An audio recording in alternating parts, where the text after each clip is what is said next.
Morgane se fit réveiller par son père qui lui hurla. « Allez Morgane, bouge tes fesses de feignasse et viens nous aider à préparer la taverne pour l'ouverture !» Le petit rouquin grimaça, s'habilla rapidement et fonça aider ses parents à nettoyer les traces de gras de la veille, alors qu'il était justement dehors à transporter de grosses bûches de bois dans ses bras.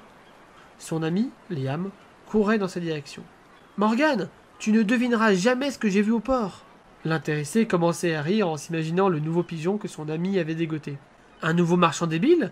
Liam souffla du nez. « Mais non, patate, une équipe d'aventuriers bien originale. » Les grands yeux bleus de Morgane s'écarquillèrent. Ils adoraient faire les poches des aventuriers.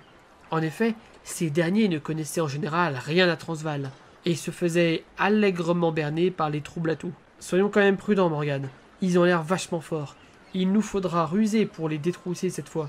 Morgane hochait la tête, déposa son tas de bois près de la taverne, et les deux amis partirent en courant vers le port. Ils ne perdirent pas beaucoup de temps à discerner les aventuriers dans la cohue qu'était le port. En effet, Transvaal avait cette particularité que son port était toujours animé, de nuit comme de jour. Le groupe d'aventuriers était donc constitué d'un elfe pâle aux cheveux blancs, habillé comme un noble. Jamais il n'avait vu d'elfe à la peau si blanche. On aurait dit un cadavre. Il y avait aussi une elfe aux cheveux blonds, habillée d'une tenue chic et portant une rapière. Un gamin roux dont le regard mystérieux sondait quiconque le regardait. Il portait des habits un peu chics mais rapiécés. Et juste à côté de l'enfant, une grande femme, un peu androgyne, qui semblait être la leaduse du groupe. Elle était brune et portait une lourde armure dorée de plaques renforcées qui brillait de mille feux. Les garçons comprirent rapidement que c'était une paladine royale. Et enfin, deux gaillards bien bâtis traînaient à l'arrière du groupe. Ils étaient habillés chaudement avec de grosses côtes de mailles. Une lance et un bouclier pour l'un, et une hache et un grappin pour l'autre. Après les avoir épiés quelques minutes de loin, ils se rapprochèrent doucement en écoutant de loin leur discussion. L'elfe à la peau pâle se faisait appeler Locas. L'autre elfe, blonde, était une magicienne du nom de Lamia. Le petit garçon se nommait Sian. La paladine royale était Darwin Edens. Et les deux soldats du fond, Alvin et Tron. Ces derniers se dirigèrent soudainement vers la taverne, et donc vers Morgane et Liam qui étaient sur le chemin. Il semble que ces deux-là ne parlent pas très bien la langue. Morgane, retiens-les, je vais avertir les filles qu'on a de gros clients. D'accord, je vais faire de mon mieux. Liam partit donc en courant, tandis que son ami bondit de derrière une caisse et stoppa l'avancée des hommes du Nord. Bien le bonjour, messieurs les aventuriers. Puis-je vous proposer de visiter la ville ? Transvaal est grande, et nombreux sont les voyageurs à s'être perdus dans ses ruelles. Il loucha vers les autres aventuriers et demanda aux soldats nordiques. « Ce sont vos compagnons ?» Alvin, qui portait d'ailleurs tellement d'armure et de couches de vêtements qu'on ne voyait que ses yeux bruns à travers les fentes de son casque, répondit. « Non, pas spécialement. »« Oh, je les connais pas, c'est qui ?» ajouta son compagnon. « Bah, si vous voulez, vous pouvez les appeler. Moi, je vous ferai une visite guidée pour seulement 1 pièce d'or chacun. » assura Morgane. Les deux hommes du Nord semblaient trouver cela trop cher, ce qui ne plut pas trop à Morgane qui n'était jamais à court d'arguments et affichait toujours son sourire charmeur. Finalement, à force de parler des histoires de Transvaal et d'enjoliver chaque partie de la ville, tous les aventuriers finirent par accepter, bon gré mal gré, de suivre le jeune filou. Maintenant qu'il les avait quasiment tous dans la poche, il grimpa sur une caisse et hurla au petit groupe pour bien se faire entendre. « Bienvenue, étrangers! Je vais à présent vous faire visiter la ville de Transvaal! Allez, suivez-moi » Il bondit de son petit perchoir et fonça vers la première porte est afin de commencer la visite par les champs. Ici, les habitations sont presque délabrées. Certaines toitures menacent de s'effondrer. Seuls les fermiers et éleveurs habitent ici. Il avait beau n'avoir que 8 ans, il était déjà à l'aise avec l'art de faire des discours. C'est alors que Liam sortit d'une des bâtisses. Il semblait un peu nerveux. « Hey, salut Liam, comment tu vas ? On se retrouve tout à l'heure, hein ?» cria le rouquin comme si tout était normal. « Oui, tout à l'heure, je vais chercher les filles, » affirma-t-il en manquant d'assurance. Alvin s'avança alors vers le petit malin et lui demanda. « Tu habites où, petit ?» Morgan baissa les yeux, un peu embêté. Il n'avait pas l'habitude qu'on lui pose ce genre de questions. À la taverne. J'habite à la taverne. Sian avança donc vers Morgan et détourna le sujet pour lui changer les idées. Où peut-on trouver des poissons? Morgan rit à cette question qui semblait idiote. Bah, dans la mer, voyons. Le petit groupe continua vers la deuxième entrée, toujours à l'est. Ils arrivèrent donc dans la ville basse. Morgan continua de leur dépeindre ce taudis où vivent les plus pauvres. Alvin posa des questions sur l'armement des gardes, ainsi que... Qui dirige la ville ici? Questionna encore l'homme du Nord.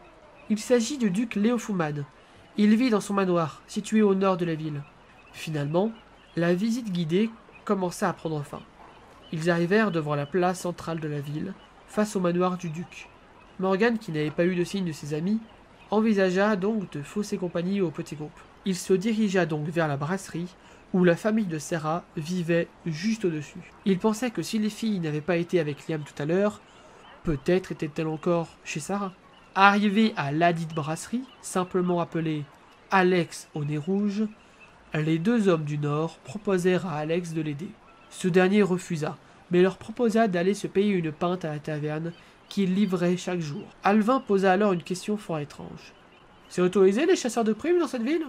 Morgan en était sûr à présent. Ce n'étaient pas des gens de confiance. Le petit guide savait comment ça finirait si les deux chasseurs de primes commençaient à boire. De plus, de toute évidence, ses copines n'étaient pas ici. Sinon, elles seraient en train de travailler. Il ne restait plus qu'un seul endroit où les chercher. Il décida donc de terminer la visite le plus vite possible. Ils les menèrent alors jusqu'à l'église. « Voici le lieu saint, à la gloire de la déesse Nivaria. Saleil, le grand prêtre de Transvaal, a un ego surdimensionné. Il croit être l'élu de la déesse. Elle lui aurait spécifiquement demandé de remettre de l'ordre dans la ville. Il a d'ailleurs réussi à rentrer dans les bonnes grâces du duc Léofuman. Saleil passa alors juste à côté des aventuriers sans même leur prêter le moindre regard, et se dirigea vers le manoir du duc. De l'autre côté de la rue, un vieil homme sort d'une bâtisse et interpella Morgan. « Hey, salut petit génie! Je vais voir Lina pour sa séance de lecture.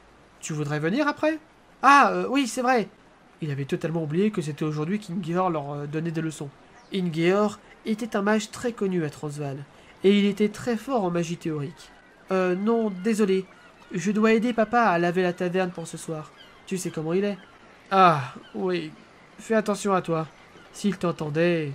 Ingeor, l'air désolé, ne pouvait manifestement pas aider Morgan. C'est à ce moment-là que l'elfe à la peau pâle sortit des ombres pour rejoindre le groupe. Quand est-ce qu'il était parti? Se demanda Morgan. Ces questions internes furent brutalement interrompues par Tron qui le questionna. « Pourquoi le vieux t'a-t-il demandé de faire attention à toi ?» L'ombre du guerrier se projeta alors sur Morgan, qui sentit tous ses poils se hérisser. Il ne lui faisait pas du tout confiance. Morgan recula vivement vers Sian, qui lui inspirait nettement plus confiance. « Tu le connais vraiment, ce grand-là ?»« Pas vraiment. Ça te dérange si je reste là ?»« Pas du tout. » Alvin tenta alors de s'approcher de Morgan et de lui attraper le bras.